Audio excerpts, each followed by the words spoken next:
अस्सलाम वालेकुम प्यारे व्यूअर्स, उम्मीद करती हूँ आप ठीक होंगे। आज हम आपके लिए नई रेसिपी लेकर आए हैं। इस रेसिपी का नाम है साबूदाना। आइए हम इस रेसिपी की तरफ चलते हैं। इस रेसिपी के लिए किन किन अज्जा की जरूरत है। हमने एक पाव साबूदाना लिया। साबूदाने को अच्छे से धो लिया है। धोने के बाद हमने इसको 2 घंटे भिगो के रख दिया है। थोड़ा सा सॉफ्ट हो चुका है। अब हम इसको पकाने की तरफ चलते हैं। 1 किलो हमने पानी उबाल कर लिया है। इसके अंदर अब ऐड करते हैं साबूदाना जो हमने भिगो के रखा हुआ था।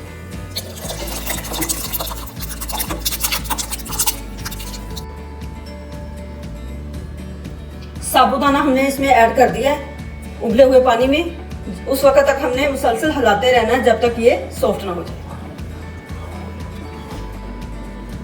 साबूदाना सॉफ्ट हो चुका है। इसमें ऐड करते हैं 1 किलो दूध।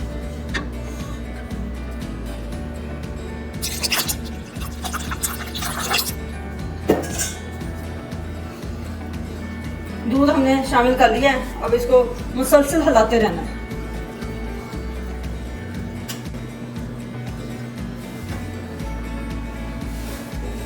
इसमें ऐड करते हैं 2 अदद इलायची।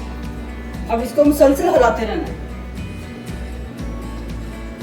उस वक्त तक मुसलसल हिलाते रहना है जब तक ये खीर की शक्ल इख्तियार न कर ले।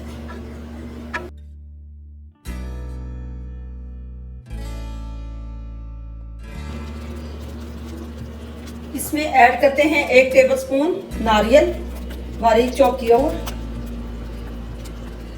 1 टेबलस्पून सौगी। इसमें हम हल्दी है। अब इसको मुसलसल हिलाते रहना। इसमें ऐड करते हैं आधा कप चीनी। अब इसको मुसलसल हिलाते रहना ताकि नीचे न लगे। साबूदाना हमारा अच्छे से तैयार हो चुका है। अब हम इसको सर्व करते हैं। साबूदाना हमारा तैयार हो चुका है। हमारी वीडियो पसंद आए लाइक करना, सब्सक्राइब करना और बेल आइकन को प्रेस करना ताकि हमारी वीडियो बर वक्त आप तक पहुंचती रहे।